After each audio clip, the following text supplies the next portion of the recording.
Welcome नाज़रीन, मैं आपके लिए दिलचस्प वीडियो लेकर आया हूँ। जैसा कि आप इस वीडियो में देख रहे हैं कि ये स्किल और महारत से भरपूर एक लड़की है जो कि इसको देखने के लिए काफ़ी लोग जमा हो चुके हैं। ये सर पे मुंगरे उठा रही है। आप देख रहे हैं कि ये बड़े जस्ती मुंगरे हैं जो कि सर के ऊपर इस तरह उठाती है कि पता भी नहीं चलता।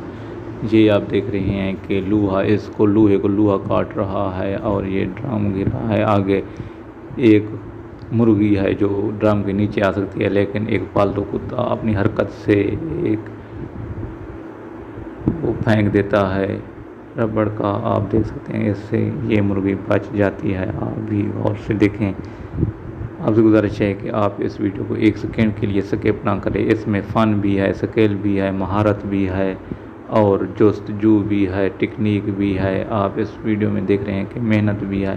हर किस्म के हर हवाले से आप इस वीडियो को एंजॉय करेंगे। हम आपके लिए दिलचस्प और फ़नी वीडियो को लेकर आते हैं। मैं उम्मीद करता हूं कि आपको ये वीडियो भी पसंद आएगी और इस वीडियो को एक सेकेंड के लिए स्किप ना करें। हम आपके लिए हर हवाले से बेहतरीन और दिलचस्प वीडियो लेकर आते हैं और शॉर्ट्स क्लिप्स हम आपको दिखाते हैं। हम आपको इस तरह की मुनफरद दिलचस्प वीडियो पेश करते रहेंगे। और अगर आपको ये तमाम शॉर्ट क्लिप पसंद आए हों तो नाजरीन अपनी राय का इजहार कमेंट में लाजमी करें। अगर वीडियो अच्छी लगे तो गुड लिख दें और प्यारा सा लाइक भी कर दें। इससे हमारी हौसला अफजाई होती है। जुड़े रहिए चाहते